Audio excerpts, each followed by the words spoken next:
Hey everyone, Scott here. I'm going to give you 4 factors which are going to dictate where the demand for housing is going to shift over the next 1 to 2 years, and potentially you can make 100, 200, 300K in profit in that short amount of time. Now, these 4 factors are going to drive one type of property over that time, and that type of property is going to be units and apartments. Now, that's not to say that other property types are not going to grow, but apartments are going to have accelerated growth over the next 1, 2, 3 years. And I'm going to share those 4 factors that are going to drive that and explain why. So factor number 1 is that there is a traditional price gap between houses and apartments. Now, it varies suburb to suburb, but on average, across all the capital cities in Australia, the average price gap has been between houses and apartments around about 15 to 20%. So if you saw houses at around $1 million, then apartments were around that $600,000, $700,000, $800,000 mark. And that gap has been pretty consistent over a long period of time.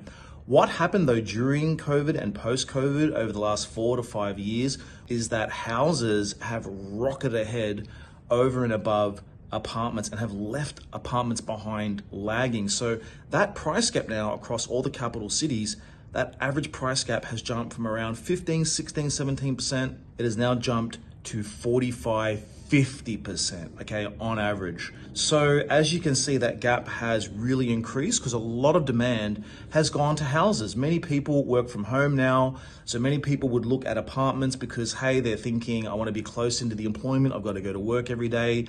A lot of people now only need to come into the office 1, 2, 3 times per week, and therefore that means less travel in and out of the cities, which means they don't need that convenience as much. So they were willing to move to different locations further out from the city. You've heard about regional centers growing. Well, 60, 70% of all regional areas, you think regional, you think country towns, it's not.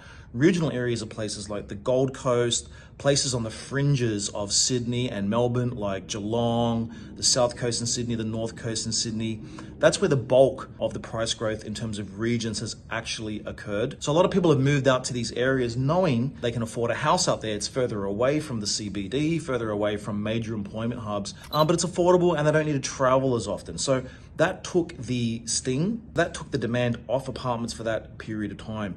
However, because the price gap now is so big, many people now cannot afford houses, which they would ideally like, but property is like a series of compromises. So you've got to compromise now, hey, what is in my budget? How far out do I need to go for a house? And weigh that up against the convenience of an apartment. So that's factor number 1, the delta or the difference between houses and apartments has increased. It makes apartments very affordable. And when something is affordable, the demand can shift to that affordable price point. People will compromise down to an affordable apartment, and we're already seeing this right now. In addition to that, number 2, we are seeing a lot of people who have come to the country via immigration over the last 3 to 4 years, record numbers of people. A lot of them have to be here 1, 2, 3 years until they get their permanent residency. Now, when they get their permanent residency, 2 things occur. They now no longer need to pay these stamp duty surcharges when they purchase a property, and now the banks will loan the money, and they've also got an employment history here in Australia, so they can qualify to get a loan from a local bank. This means that they're going to look to move from renting to buying, and many of those migrants that come in looking for that affordable property, and they're normally locked in with an employer that sponsored them potentially to come here to the country, so they need that convenience. And so they're looking at apartments because they're affordable, they're in the right locations, they've got the amenity.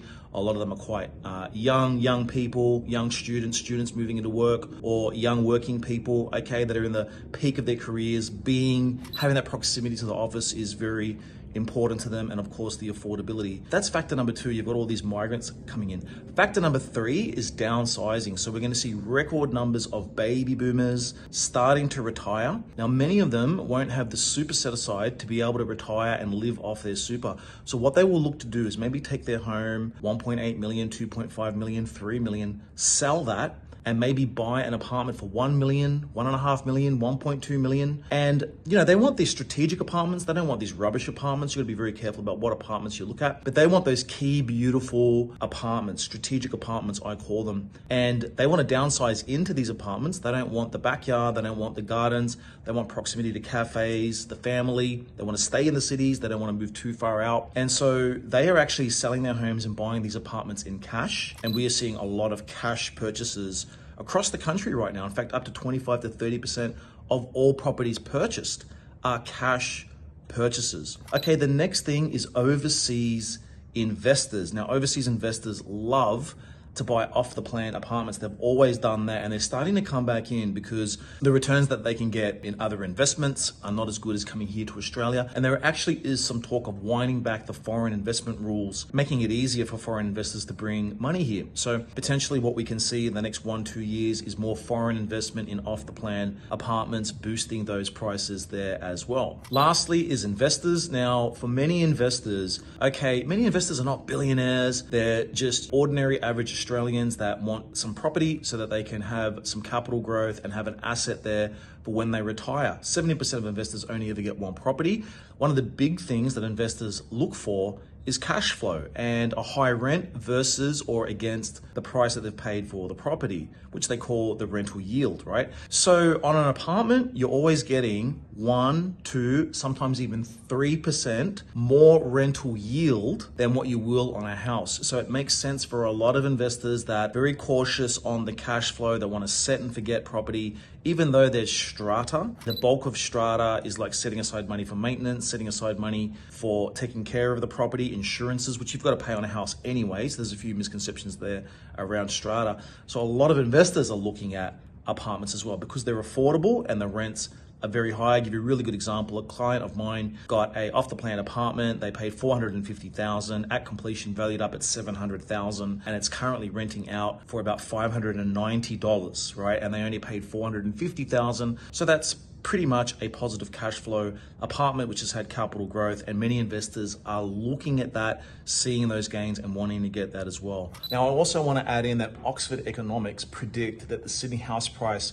by 2027 will go to 2 million in Sydney, 1 million in Perth, and they make a number of other predictions. And one of those predictions is that units will grow at a faster rate than houses. Okay, guys, so hope you enjoyed this video. Leave a comment. I'd like to know what future topics you'd like me to touch on, what charts you'd like to see, what data you'd like to see, what questions that you've got around property investing. Take care, everyone. For more videos like this, please click like and subscribe for more information around the property market. Thank you.